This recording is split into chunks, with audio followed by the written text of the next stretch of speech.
और सही एकरों के प्यार सी बात दी जाए और भोजपुरी का नंबर 1 गाना बनाया जाए। काफ़ी कम समय में मतलब कम दिन में भैया गाना होता है, तो ऐसे महीना के 3-4 गाना होता भैया के, तो आप सब हर गाना के 100 मिलियन पहुँचेंगे। मयंक बाबा के चैनल से अगला गाना कब आ रहा है?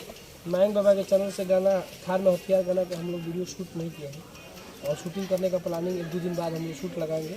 तो एक गाना बाबा का रहेगा, गाना मेरा रहेगा, एक गाना दीपाली चाहे बाहुबली का रहेगा। 3 गाना हम लोग करेंगे, अच्छा से करेंगे शूटिंग और वो गाना जल्दी वीडियो आएगा। ऑडियो तो बहुत ज़्यादा पड़ा हुआ है, आएगा आस्ते आस्ते। यानी कि थार में हथियार का वीडियो बहुत जल्द आ रहा है। हाँ, एकदम यूनिक तरीके से आएगा और मैनेजमेंट मयंक बाबा का रहेगा। थार कितना दिखाना है बाबा दिखाएंगे। अच्छा, बाबा से एक सवाल, कैसे कॉन्सेप्ट लाएं कि यार थार में हथियार ऑडियंस के बीच लाया जाए?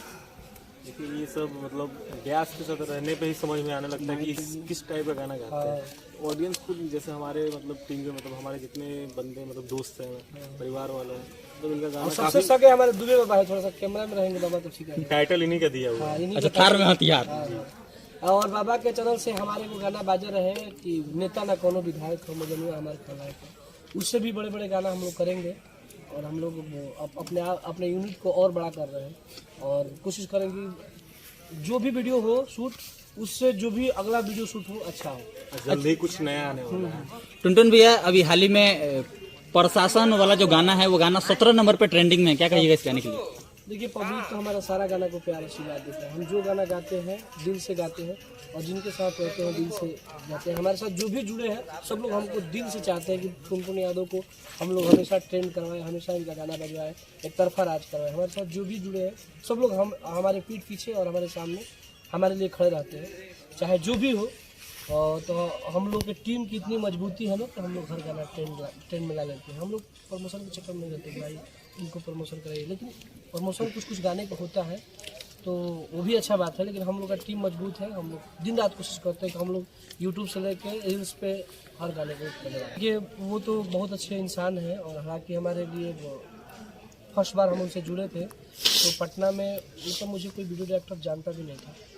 पंकज सोनी जी हमारा फर्स्ट गाना शूट किए थे, 3 गाना किए थे, बहुत अच्छा गाना मेरा, तीनों गाना जो भी था सब गाना मेरा बजा था।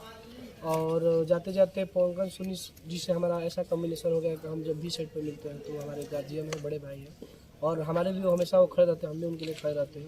उनके चैनल के लिए 1-2 गाना भी हम बहुत पहले किए हैं और अभी भी करेंगे कुछ दिन बाद, क्योंकि गाना का वो तैयारी कर रहे हैं और पहला इंटरव्यू है। तो चैनल को आप लोग भरपूर प्यार से बात दीजिए और सब्सक्राइब करिए। दिल से प्रणाम आप लोगों को, आप लोग चैनल को सब्सक्राइब करिए और दूसरा प्यार दीजिए। और साथ हमारे साथ 3 से 4 कंपनी वाले बैठे हैं। हमारे लक्ष्मी म्यूजिक वर्ल्ड कंपनी के मालिक हमारे बाबा हैं, तो please Lakshmi music world channel को सब्सक्राइब करिए। हमारे बोस भैया बैठे हैं, इनके इंस्टाग्राम है बोस एंटरटेनमेंट करके, उसको भी आप लोग फॉलो करिए। हमारे महावीरा जी बैठे हैं और बगल में प्यारे मनीष बाहुबली जी बैठे हैं। विकास भैया का म्यूजिक चैनल कब खुल रहा है? बहुत खुलेगा, आस्ते आस्ते हमारे साथ में रहने वाले जितने भी लोग हैं सब लोग कहीं ना कहीं एक म्यूजिक चैनल उन लोग का होगा, नहीं तो कुछ ना कुछ जरूर होगा।